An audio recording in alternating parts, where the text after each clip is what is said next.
Four teams booking a place then in the quarterfinals of the Carabao Cup. I tell you what, Newcastle were down for a long time against Newport County, but a late goal saw them go to penalties. Bruce's team in the end going through. Meanwhile, Calvert-Lewin get another hat-trick, this time against West Ham. 4-1 victory for Everton. Both Manchester clubs going through to the next round with 3-1 victories over Brighton and Burnley, respectively. Don and Ian with us then to talk about what we saw take place today in England. Ian, should we start? Let's start with Manchester United, shall we? Avoiding, I suppose, the banana skin of what has been an impressive Brighton side so far. Yeah, Brighton have been impressive, and they weren't bad again tonight, of course. Both teams made plenty of changes, but United, I think, really do want to win this competition. It's been a while now since they won a trophy, and there is pressure on Ole Gunnar Solskjaer to put some silverware on the table, but I think they're getting more and more up to speed. He said it again before the game tonight, that they're a few weeks behind everyone. I'd have to ask the question, why are they a few weeks behind? They knew when their season was going to start. They were allowed to start a bit after everybody else. And they clearly were behind when they lost that home game to Crystal Palace at the beginning. But they seem to be getting up to speed now.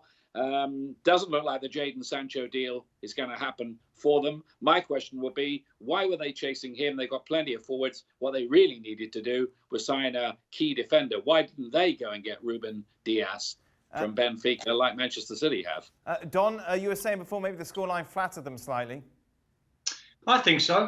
It wasn't a great 45 minutes, although Brighton played quite well without really penetrating Man United. They kept the ball, I thought, Brighton, and they were the better side until United took the lead. It was a good goal from Scott McTominay, but I thought Juan Mata was probably the best player on the pitch. And then Brighton came again second half. I think the first 15, 20 minutes of the second half, it looked like Brighton were going to get back into it.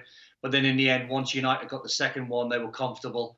And there was no way back. And then Pogba got the third with a deflected free kick. So in the end, I think it was a very professional performance. Meanwhile, City bouncing back after that defeat against Leicester. What was your big takeaway from this game, Ian?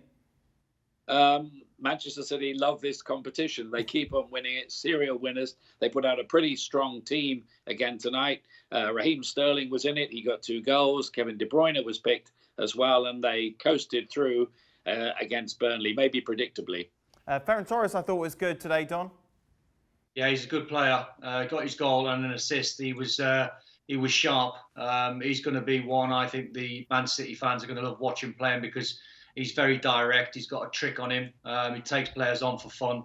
And I think they've missed that. Once Leroy Sané picked his injury up on the left-hand side and he was battling back from his ACL injury, they missed that sort of type of player on that side. So he's going to slot in there, I would imagine, and he'll be a fan's favourite. He played really well tonight. As Ian said, Raheem Sterling got a brace as well, and he looked on fire. He looked sharp.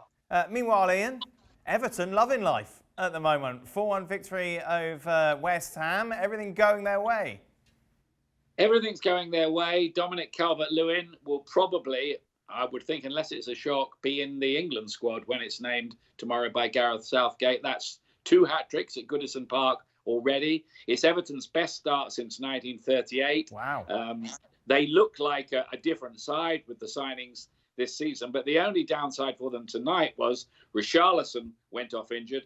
Allen, who's been a great signing as the defensive midfield man, he went off injured as well. So did John Joe Kenny. So there was a downside, but they're picking strong teams as well in this competition, and I think Carlo Ancelotti wants to win it. No, Don. I'm not going to do a joke about Ian in 1938. Come on, we're better than that. Hey, it's a grand old team to play for all of a sudden, Dan. So much better than when you were captain. Easy. Listen, he signed some top players, as Ian rightly said. And, I think, the money that Farhad Bashiri and Bill Kenwright have spent over the last 2 or 3 years, they've brought in some good players, but I didn't really think there was any thought process behind it. They were signing people like Gylfi Sigurdsson for just shy of £50 million and expect him to take Everton to top 6. It wasn't going to happen. Then you see what Carlo's done since he's come in, and he's had a real structure about his signings.